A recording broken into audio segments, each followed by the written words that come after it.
A todos nos gusta pensar que las cosas que hacemos son importantes y que hacen alguna diferencia, que nosotros vamos a dejar una huella en el mundo cuando salgamos de aquí, pero ¿realmente es así? O para ponerlo en una forma más general, ¿hay algún propósito y significado para la existencia del hombre en un mundo como este, donde tenemos que enfrentar tantos problemas, tantas injusticias, tantas cosas torcidas que no parecen enderezarse nunca? ¿De qué sirven nuestros logros? O comportarse de cierta manera, si al final de cuentas todos vamos a morir, no importa cómo hayamos vivido. Ese es el tipo de cuestionamientos que se plantea el autor del libro de Eclesiastés, que comenzaremos a estudiar a partir de esta mañana. Y su respuesta inicial es tan desalentadora, tan devastadora, que algunos se preguntan cómo es posible que un libro como ese haya sido incluido en la Biblia. Una lectura superficial de Eclesiastés puede llevarnos a pensar que este libro fue escrito por un filósofo fatalista, no por un hombre inspirado por el Espíritu Santo. Para que tengan una idea del tipo de declaraciones que vamos a ver a lo largo de esta serie, permítanme darles un breve muestrario. Eclesiastés capítulo 2, versículo 17. Aborrecí por tanto la vida. Eso dice un hombre inspirado por el Espíritu de Dios. Aborrecí por tanto la vida, porque la obra que se hace debajo del sol me era fastidiosa, por cuanto todo es vanidad y aflicción de espíritu. Asimismo aborrecí todo mi trabajo que había hecho debajo del sol, el cual tendré que dejar a otro que vendrá después de mí. Eclesiastés 3:18. Dije en mi corazón, es así por causa de los hijos de los hombres, para que Dios los pruebe y para que vean que ellos mismos son semejantes a las bestias. Porque lo que le sucede a los hijos de los hombres y lo que le sucede a las bestias, un mismo suceso es. Como mueren los unos, así mueren los otros, y una misma respiración tienen todos. Ni tiene más el hombre que la bestia, porque todo es vanidad. Eclesiastés capítulo 7, versículo 15. Todo esto he visto en los días de mi vanidad. Justo hay que perece por su justicia. Un justo que perece por su justicia. Y hay impío que por su maldad alarga su vida. No seas demasiado justo. Oigan lo que dice la Biblia. No seas demasiado justo, ni seas sabio con exceso. ¿Por qué habrías de destruirte? No hagas mucho mal, ni seas insensato. ¿Por qué habrás de morir antes de tu tiempo? Y yo no voy a hacer ningún comentario, simplemente estoy leyendo algunos versículos. Capítulo 8, versículo 14. Hay vanidad que se hace sobre la tierra, que hay justos a quienes sucede como si hicieran obras de impíos. Y hay impíos a quienes acontece como si hicieran obras de justo. Digo que esto también es vanidad. Por tanto alabé yo la alegría que no tiene el hombre bien debajo del sol, sino que coma y bebe y se alegre, y que esto le quede de su trabajo los días de su vida, que Dios le concede debajo del sol. ¿Y qué les parece esta? Se lo voy a leer de la Biblia de las Américas. Eclesiastés 10:19. Para el placer se prepara la comida, el vino alegra la vida y el dinero es la respuesta para todo. Alguna persona dice medio en broma, el dinero no te lleva a la felicidad, pero te deja como a una cuadra. Y uno se ríe de ese tipo de declaraciones, pero encontrarla en la palabra de Dios, mis hermanos, eso es otra cosa. Es por eso que algunos consideran el libro de Eclesiastés como el más enigmático de todos los libros de la Biblia. De hecho, una persona le llama a Eclesiastés el niño problemático de la familia de los libros de la Biblia. Sin embargo, como espero que nosotros veamos a lo largo de esta serie, este no solo es un libro fascinante, inspirado por el Espíritu de Dios, Un libro que nos prepara para recibir el Evangelio de Jesucristo, sino que también es de gran ayuda para que los creyentes tengan una correcta perspectiva de la vida aquí y ahora. Lo que hace el autor de Eclesiastés, como veremos en un momento, es examinar la vida del hombre desde una perspectiva completamente secular, sin tomar en cuenta la existencia de Dios, para entonces mostrarnos que desde ese punto de vista la vida del hombre es completamente absurda. La vida del hombre no tiene ningún sentido. En la mañana de hoy yo quisiera introducir este libro de las Escrituras considerando básicamente tres cosas: su autor, su tema y su propósito. Eso es todo lo que vamos a ver en esta mañana. Veremos el autor de Eclesiastés, el tema de Eclesiastés y el propósito de Eclesiastés. Versículo 1, Eclesiastés capítulo 1, versículo 1. Palabras del predicador, hijo de David, rey en Jerusalén. Esta palabra que nuestras versiones de la Biblia traducen como predicador es la palabra hebrea Kohelet, un título que se le daba en aquellos días a un orador oficial que tenía la autoridad para convocar una asamblea y para enseñar a una asamblea.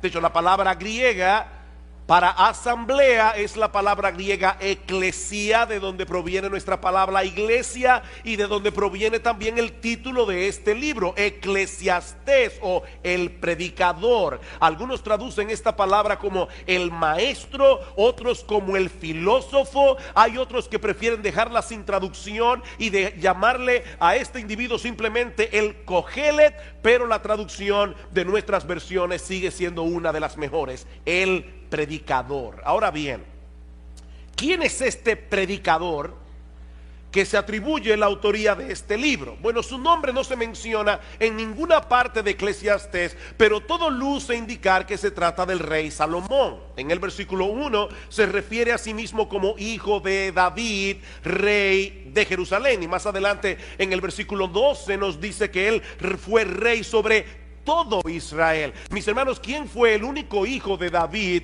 que pudo reinar sobre toda la nación de Israel? Únicamente Salomón, porque en los días de Roboam, el hijo de Salomón, el reino se dividió en dos. Así que todo luce indicar que este predicador no es otro que el rey Salomón, aparte de que las experiencias que él comparte en el libro encajan perfectamente en lo que nosotros conocemos en la Biblia del rey Salomón.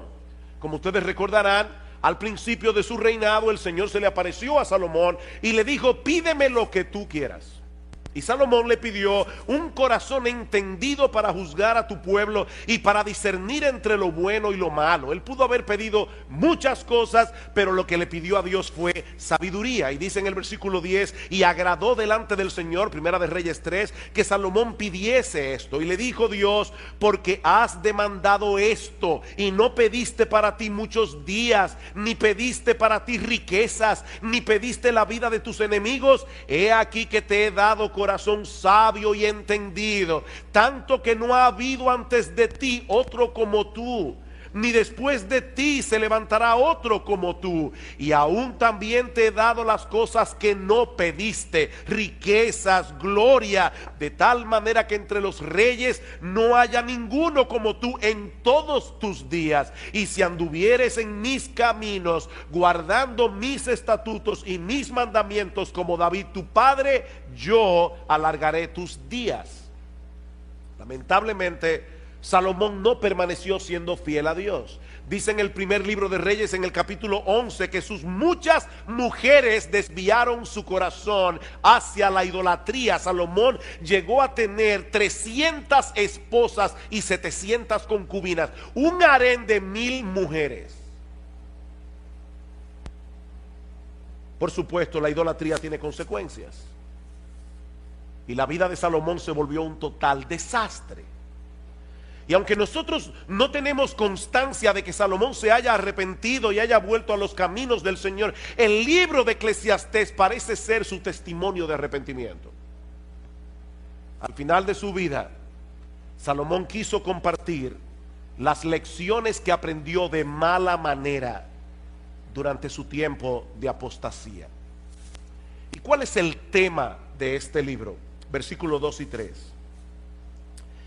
Vanidad de vanidades, dijo el predicador, vanidad de vanidades, todo es vanidad. ¿Qué provecho tiene el hombre de todo su trabajo con que se afana debajo del sol? Y hermanos, esta es una frase clave que se repite 29 veces en todo el libro.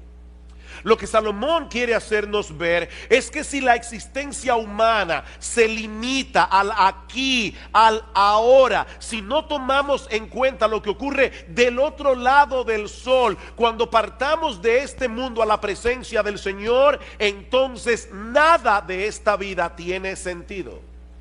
Vanidad de vanidades, todo es vanidad. La Nueva Versión Internacional traduce esta frase: lo más absurdo de lo absurdo, lo más absurdo de lo absurdo, todo es absurdo. Y aún otro lo traduce: frustración de frustraciones, todo es frustración. La palabra vanidad también se repite una y otra vez en el libro de Eclesiastés, 38 veces en total, y se refiere a algo que no tiene sustancia, algo inútil, algo sin valor. Mi amigo, si tú dejas a Dios y a la eternidad fuera de la ecuación, lo que te queda es una vida vacía, sin propósito y sumamente frustrante. Salomón parece estar sacando balance aquí. Al final de su vida, de todas las cosas que él tuvo la oportunidad de experimentar, cuando Dios dejó de ser relevante para él, y el resultado final fue menos que nada.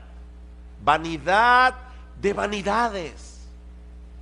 Los judíos empleaban ese tipo de expresiones cuando querían enfatizar una idea, como cuando nosotros decimos rey de reyes. Él es el rey que está por encima de todos los reyes, o cantar de los cantares. Es el cantar más extraordinario, es el cantar que está por encima de todos los cantares. Bueno, lo que Salomón nos está diciendo aquí es que no hay una cosa más vana que una vida sin Dios. Eso es lo más vano, ya más vano no se puede ser. Esa es la vanidad de las vanidades. Y lo repite 2 veces: vanidad de vanidades, vanidad de vanidades. Y por si todavía alguien no entendió la fortaleza de su idea, concluye diciendo: todo es vanidad. Todo es vanidad. Eso sería la existencia humana si todo lo que tuviéramos fuera esta vida. Venimos de la nada. Somos el producto de un accidente sin propósito. Nos dirigimos inevitablemente a convertirnos otra vez en nada. Y entre una nada y otra nada, nosotros tenemos que estar viviendo en este mundo lleno de dificultades, lleno de problemas, donde los momentos de felicidad son muy escasos y muy transitorios. Por eso alguien decía que antes de preguntar si hay vida después de la vida, habría que preguntar si hay vida ahora. No después de la vida, es si hay vida ahora. Un día viene, otro día va, muy similar al anterior, y después de muchos días, la muerte. La pregunta es: ¿para qué afanarse tanto? Si al final de cuentas todos terminamos con las manos vacías. Versículo 3: ¿qué provecho tiene el hombre de todo su trabajo con que se afana debajo del sol? ¿Cuál es tu ganancia? Bueno, mire, yo me conformo con dejar un legado a las generaciones futuras. Genial. Pero ¿de qué te sirve eso a ti? Decía el cineasta Woody Allen: yo no quiero alcanzar la inmortalidad a través de mi obra. Yo quiero alcanzarla no muriéndome. El problema es que no tenemos esa alternativa. No tenemos esa alternativa. Todos tenemos una cita ineludible con la muerte. Y lo que Salomón nos está diciendo aquí es que si contemplamos la vida sin tomar en cuenta lo que trasciende la temporalidad de este mundo, todo se vuelve fatigoso, todo se vuelve frustrante. Eso es lo que él pasa a probar a partir de los versículos 4 al 11, usando algunos ejemplos de la creación y de la experiencia humana. Versículo 4, generación va y generación viene, mas la tierra siempre permanece. Una generación se va levantando, la otra va envejeciendo. Y a veces tenemos la sensación de que algo está pasando, algo está cambiando entre una generación y la otra. Pero esa generación que está surgiendo ahora, mañana estará en el mismo lugar donde nosotros estamos hoy. Cuando yo contaba la historia de la iglesia nuestra, de esta iglesia, siempre decía que nosotros comenzamos un grupito de 12 jóvenes y 3 señoras mayores.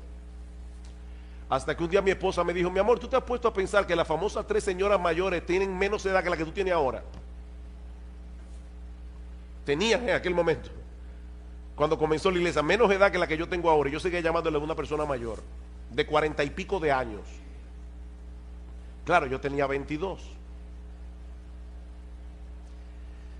Y los que se levantarán después de nosotros repetirán el mismo ciclo otra vez.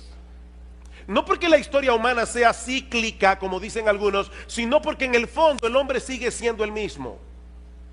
Ahora tenemos computadoras, tenemos internet, tenemos muchísimas cosas, pero el hombre sigue siendo el mismo. Escuchen este comentario. Los muchachos de ahora aman el lujo, se comportan de una forma inapropiada, desacatan la autoridad y no muestran respeto hacia los que son mayores que ellos. ¿Verdad que parece una declaración muy actual? Eso lo dijo Sócrates en el siglo V antes de Cristo.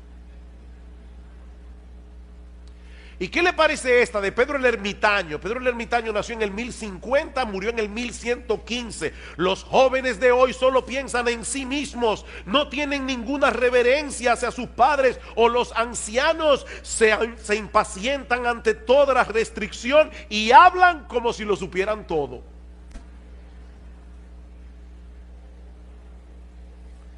Ustedes ven el punto. La historia está en movimiento, pero nada cambia en realidad. Nada cambia. Es lo mismo que nosotros vemos en los procesos de la naturaleza.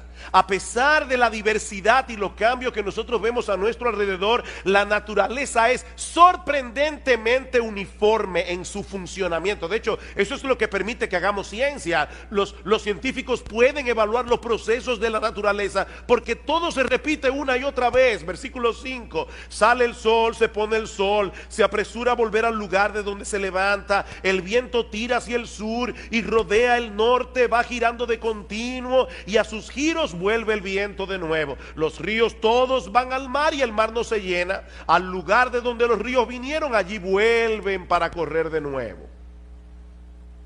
El sol salió esta mañana, se va a poner esta tarde, así será mañana y pasado mañana y dentro de 10 meses y dentro de 100 años. La misma rutina. Y lo mismo ocurre con el viento. El viento se mueve constantemente en una serie de circuitos que nosotros no podemos entender del todo y que tampoco cambiará con el paso de los siglos.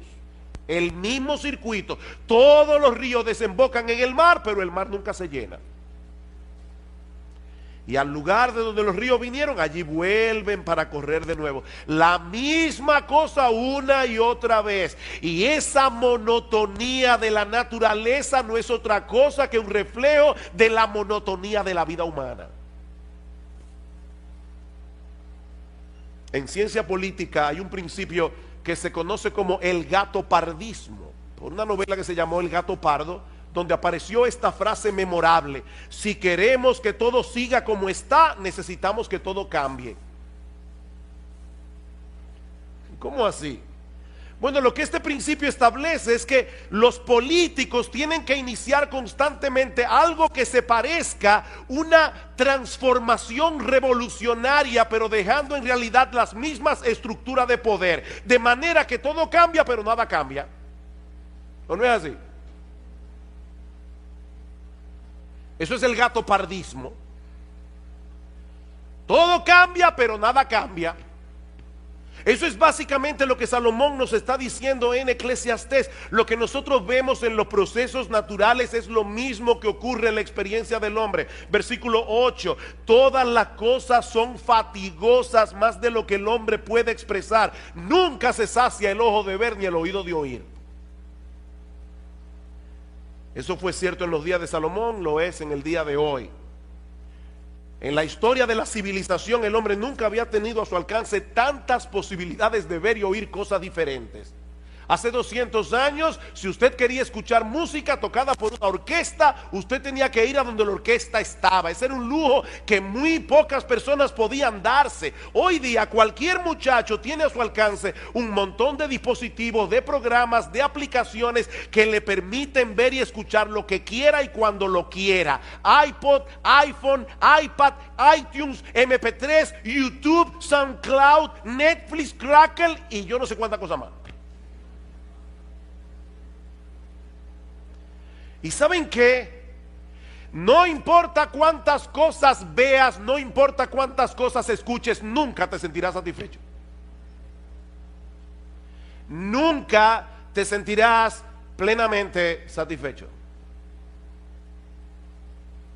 Yo recuerdo cuando era niño, a mi padre le encantaba hacernos cuentos árabes. Y yo recuerdo uno en particular donde había un rey que le ofreció la mitad de su reino a cualquier persona que pudiera llevarle algo que fuera más pesado que lo que él tenía en su mano. Y las personas comenzaron a traer cosas pesadas, lingotes de oro cada vez más pesadas, y siempre lo que el rey tenía en la mano pesaba más.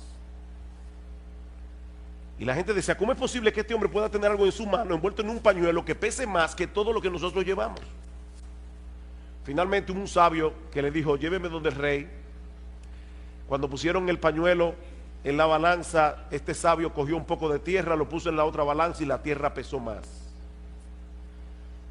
Y todos quedaron sorprendidos hasta que él dio la explicación. Lo que hay envuelto en ese pañuelo es un ojo humano. Y el ojo humano no se sacia con nada. Pero al final tendrá que contentarse con un puñado de tierra. Nunca se sacia el ojo de ver. Siempre queremos ver otra cosa, escuchar otra música, tener otra experiencia. Lo que ayer me emocionaba, hoy me causa aburrimiento. ¿O no es así? Así como el mar nunca se llena, nuestros sentidos tampoco. Es por eso, hermanos, que la industria del entretenimiento es tan exitosa. Nosotros queremos algo nuevo. Algo que nos libere de ese ciclo interminable de insatisfacción y de hastío. El problema es que todo lo que el mundo ofrece debajo del sol nos deja exactamente en el mismo punto de partida. Versículo 9. ¿Qué es lo que fue? Lo mismo que será. ¿Qué es lo que ha sido hecho? Lo mismo que se hará. Y nada hay nuevo debajo del sol. ¿Hay algo de lo que se puede decir, he aquí esto es nuevo? No, ya fue en los siglos que nos han precedido. Si leemos con cuidado la historia, veremos que el hombre sigue siendo esencialmente el mismo con el paso de los siglos. Las mismas dudas, los mismos problemas, las mismas aspiraciones, los mismos anhelos, la misma lucha. Lo que parece novedoso no es más que un pasado que ya se olvidó. Decía el periodista Malcolm Muggeridge, todas las nuevas noticias son viejas noticias ocurriendo a nuevas personas. ¿Escucharon eso? Todas las nuevas noticias son las viejas noticias ocurriéndole a nuevas personas. Versículo 11.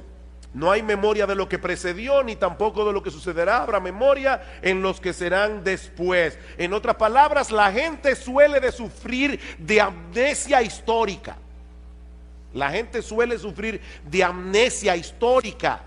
Y eso nos hace creer que algunas cosas son novedosas cuando en realidad no lo son. Generaciones van, generaciones vienen, cada una repitiendo los mismos errores de la generación anterior y creyendo al mismo tiempo que están siendo originales. La vida debajo del sol es fatigosa, repetitiva, monótona, hastiante. Eso es lo que Salomón nos está diciendo. Y cuando el hombre trata por sí mismo de descubrir el significado y propósito de todo esto, el resultado es una visión fragmentada de la realidad que no le hace ningún sentido. Es como cuando estamos tratando de armar un rompecabezas y hay piezas que faltan. Vanidad de vanidades, dijo el predicador, vanidad de vanidades, todo es vanidad. Ahora bien, ¿y cuál es el propósito de este libro? ¿Por qué Dios inspiró al autor de Eclesiastés para que pusiera por escrito reflexiones tan deprimentes acerca de la vida en este mundo? Eso nos lleva a nuestro tercer y último encabezado. Ya vimos el autor del libro, el tema del libro. Veamos ahora su propósito. Y yo creo que el apóstol Pablo nos muestra incidentalmente por qué se escribió el libro de Eclesiastés. Dice en Romanos capítulo 8 versículo 20 que la creación fue sujetada a vanidad. Otra vez la misma palabra. La creación por causa del pecado fue sujetada a producir lo que no sirve. La creación fue sujetada a no dar todo el potencial que tiene dentro, no por su propia voluntad, sino por causa del que la sujetó en esperanza. En el libro de Eclesiastés, Salomón quiere que sintamos el peso de lo absurda que resulta la vida debajo del sol, destruir en nosotros toda esperanza de encontrar propósito, significado o satisfacción en ninguna de las cosas que este mundo ofrece, para entonces llevarnos de la mano a poner toda nuestra esperanza únicamente en Dios. Ese es el propósito. Él quiere destruir todo aquello que pueda ser una esperanza para ti. Cualquier cosa. Dice un comentarista, la función de Eclesiastés es llevarnos a ese punto en el que empezamos a temernos que esa sea la única conclusión posible, es decir, que todo es vanidad. Nos vemos así enfrentados a la cruda realidad de que nada tiene sentido, nada de lo que hay debajo del sol tiene valor. Pero ¿saben qué, mis amados hermanos? Nosotros sabemos que hay un Dios que está sentado en su trono por encima del sol, gobernando todo lo creado para su gloria y para el bien de su pueblo. Y eso hace toda la diferencia del mundo. Mis hermanos, ese Dios no solo ha prometido libertar su creación de la vanidad a la que fue sometida por causa del pecado, como dice Pablo en Romanos 8, sino que también nos permite contemplar ese mismo escenario que Salomón nos presenta en Eclesiastés, pero desde otra perspectiva completamente diferente. Vamos a introducir a Dios ahora en Eclesiastés capítulo 1 y vamos a ver qué pasa. Vamos otra vez a Salomón, vamos a meternos en la mente de Salomón. La única diferencia es que ahora vamos a meter a Dios en la ecuación y vamos a ver qué pasa.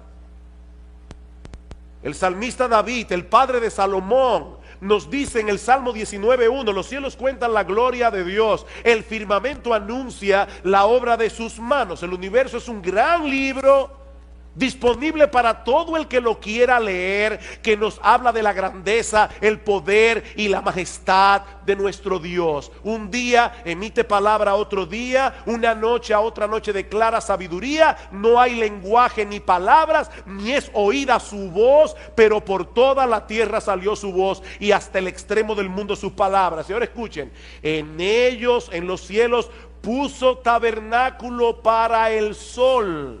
Y este, como esposo que sale de su tálamo, de su cama por la mañana, se alegra cual gigante para correr el camino.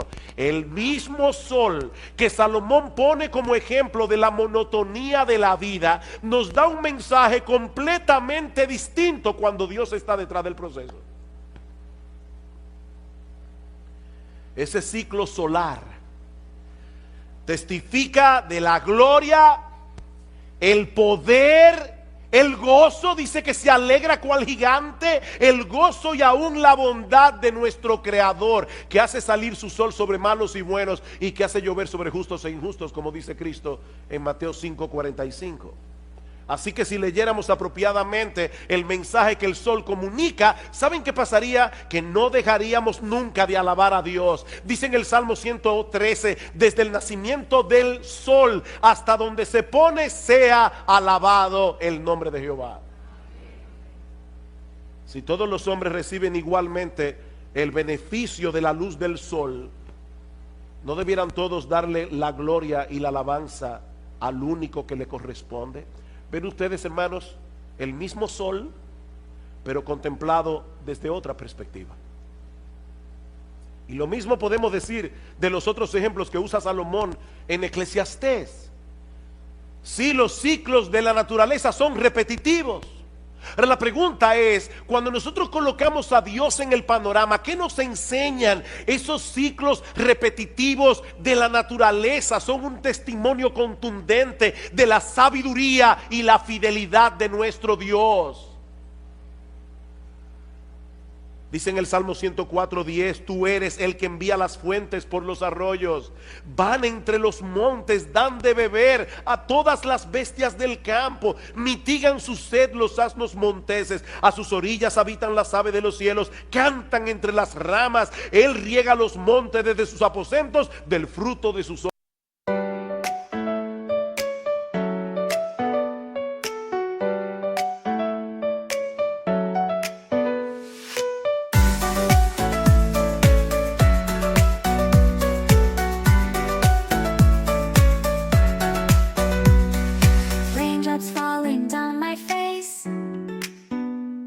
like tiny tears in a happy chase, hopping through the puddles, see colors dancing wild and free. Skies are gray but I don't mind, cool raindrops on my skin I find, kicking off my Saturday, watch the clouds just drift away. Rainbow in the rain, what a sight, colors shining oh so bright, dancing in the streets so bright, everything will be alright.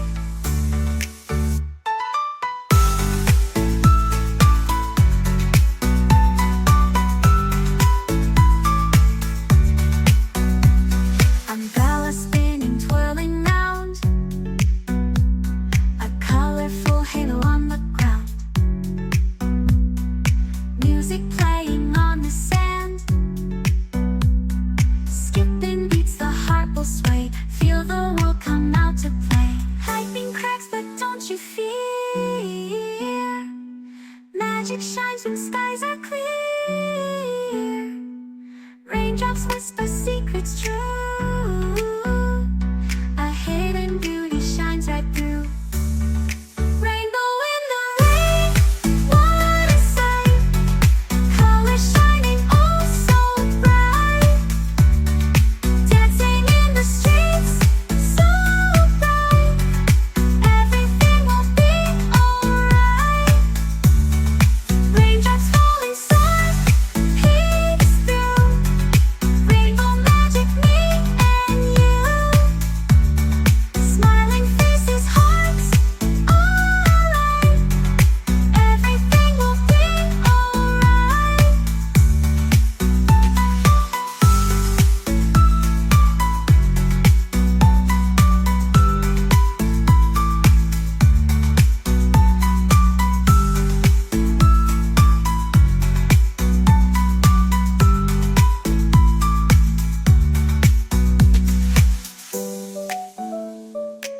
everything will be alright. Raindrops falling, sun peeks through, rainbow magic, me and you, smiling faces, hearts alight, everything will be alright.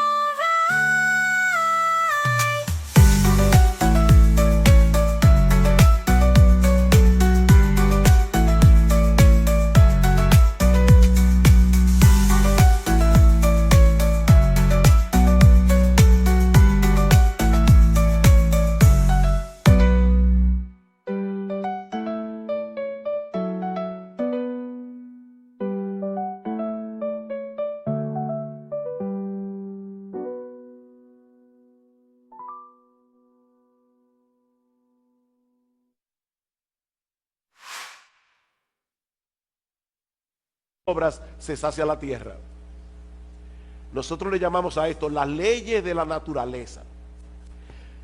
Esa es una expresión que nosotros usamos simplemente para tratar de dar a entender cómo es que Dios opera, porque es Dios el que mantiene la naturaleza funcionando. Él es el que envía la lluvia. Si Dios no quiere, mañana no sale el sol, porque Él es Dios. Y ya lo detuvo en Gabaón, Él puede hacerlo otra vez. Pero es Dios, nuestro buen Dios, el que está cuidando la tierra. Es Dios el que está detrás de todos esos ciclos repetitivos. Así que mis hermanos, si nosotros vemos la naturaleza y no vemos a Dios, el mensaje que la naturaleza nos comunica es totalmente desalentador. Pero de repente introducimos a Dios en la ecuación y todo cambia drásticamente. De repente todo tiene sentido. Salomón nos dice en Eclesiastés 1:8 que el ojo nunca se sacia de ver ni el oído de oír. Pero alguien dijo muy sabiamente, el ojo no se satisface hasta que no ve la mano de Dios, y el oído no se satisface hasta que no escucha su voz. Mis ovejas oyen mi voz, dice el Señor en Juan 10:27, y yo las conozco y me siguen, y yo les doy vida eterna, y no perecerán jamás, ni nadie las arrebatará de mi mano. Yo soy el pan de vida. El que a mí viene nunca tendrá hambre, y el que en mí cree no tendrá sed jamás. Ustedes se dan cuenta, hermanos, del contraste tan marcado que hay entre Eclesiastés y el Evangelio. Por un lado, vanidad de vanidades, todo es vanidad. Por el otro lado, yo he venido para que tengan vida y para que la tengan en abundancia. Juan capítulo 10, versículo 10. Salomón nos dice en Eclesiastés 1:9 que no hay nada nuevo debajo del sol. Y luego pregunta en el versículo 10, ¿hay algo de lo que se puede decir, he aquí, esto es nuevo? La respuesta es, sí lo hay. ¿Hay algo nuevo? Sí lo hay, sí lo hay. Siempre y cuando contemplemos a Dios en el centro de todo. Ese es el punto. Sí lo hay. Hay un nuevo pacto en la sangre del Señor Jesucristo. Dice en Lucas 22:20, un nuevo pacto por medio del cual todos nuestros pecados son perdonados. Un nuevo pacto donde Dios nos concede de pura gracia el don de la vida eterna.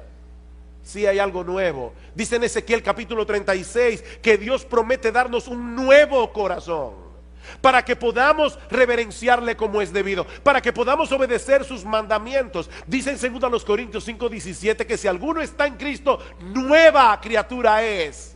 Sí, Salomón, hay algo nuevo. Dios me hizo nuevo, Dios me transformó, Dios me libertó del pecado. Si alguno está en Cristo, nueva criatura es. Las cosas viejas pasaron, he aquí todas son hechas nuevas.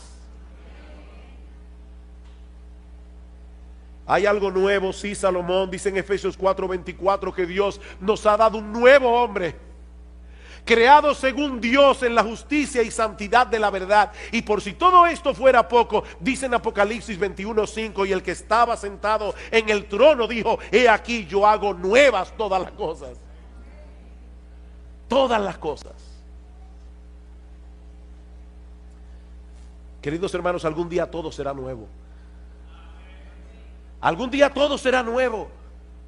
Esta creación que fue sujetada a vanidad, esta creación que fue sujetada a producir lo que no sirve, será libertada de la esclavitud de la corrupción, dice Pablo en Romanos 8:21, a la libertad gloriosa de los hijos de Dios. En aquel día será eliminado por siempre todo vestigio del pecado en nosotros y en lo creado. Y ¿saben qué, mis amados hermanos? Nunca más experimentaremos la frustración y el hastío que muchas veces experimentamos en este mundo caído, aún los cristianos. O tú nunca te aburres, tú nunca te hastías, nunca te sientes frustrado.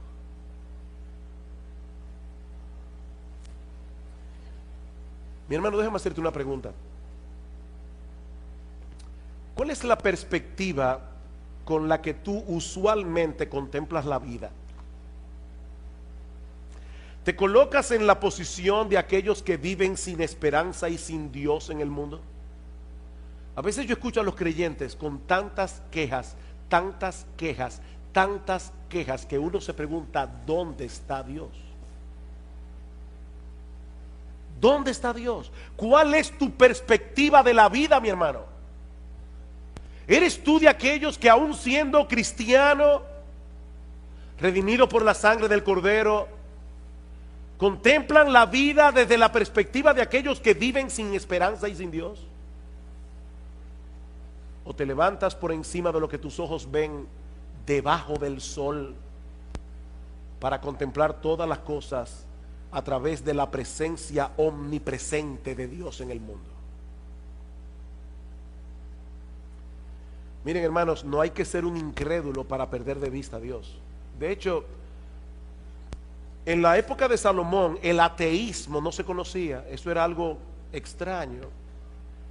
Salomón no está diciendo que vamos a contemplar la vida desde el punto de vista del ateo. Basta simplemente con que tú creas en Dios, pero no lo tomes en cuenta. No hay que ser un incrédulo para perder de vista a Dios. Sobre todo cuando las cosas no están saliendo como nosotros quisiéramos. Pero Dios sigue estando en su trono, dando un sentido y propósito a todas las cosas, para que al final de la historia todas redunden para su gloria y para el bien de su pueblo. Miren, mis hermanos, Dios se va a salir con la suya. Nadie puede frustrarlo. Él tiene un plan, y en ese plan nuestro bendito, glorioso, extraordinario, inefable, incomparable, inmutable Señor y Salvador Jesucristo se llevará toda la gloria. Y nosotros estaremos ahí para gozarnos con Él. Y si tú estás aquí sin Cristo, mi amigo, no intentes encontrar el significado y propósito de la vida en este mundo dentro de los límites de las cosas que este mundo ofrece. Como dice Agustín de Hipona, Dios nos hizo para Él, y nuestra alma solo encontrará descanso cuando lo encuentre en Él. No hay alternativa. En tu corazón hay un hueco del tamaño de Dios que solamente Dios puede llenar. Mi amigo, fuera de Cristo todo es absurdo, y lo que es 1000 veces peor, fuera de Cristo solo obtendrás de Dios condenación y juicio por causa de tus pecados.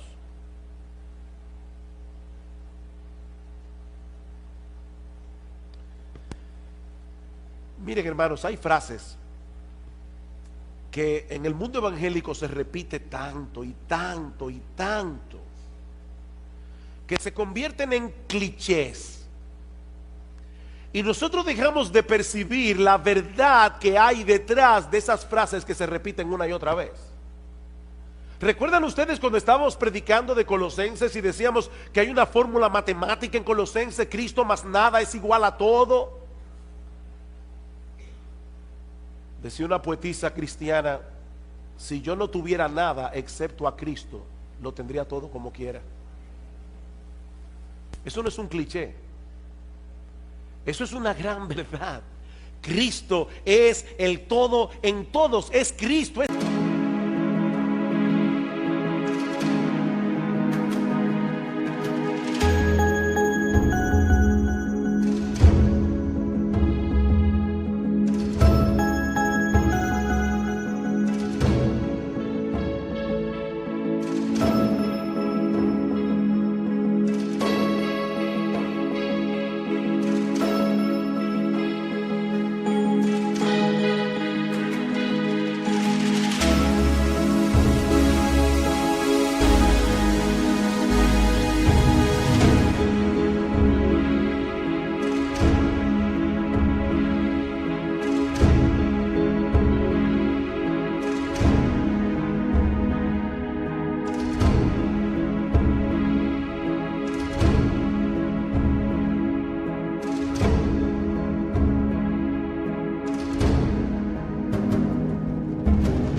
es Cristo. Mis hermanos, mis amigos que están aquí, el significado de la vida, el propósito de nuestra existencia, todo gira en torno a Él. Él es el centro. Es Cristo, es Cristo, es Cristo y nadie más. Dice en la Escritura que hay un solo Dios y hay un solo mediador entre Dios y los hombres, Jesucristo hombre. Él se introdujo en la historia humana. Él vino y vivió debajo del sol. ¿Sabes para qué? Para morir por nuestros pecados, para reconciliarnos con Dios, y ahora ofrece en el Evangelio perdón y vida eterna a todo el que viene a Él en arrepentimiento y fe. Es Cristo y solo Cristo. Mi amigo, no te vayas de este lugar sin arreglar tus cuentas con Dios a través de Cristo, porque su gracia sigue estando disponible para todo aquel que cree. Él es un Dios de gracia y Él te ofrece hoy su gracia para que dejes de vivir la vida absurda que estás viviendo y por primera vez en tu vida, por primera vez en tu vida, comiences a vivir realmente. Yo he venido para que tengan vida y para que la tengan en abundancia.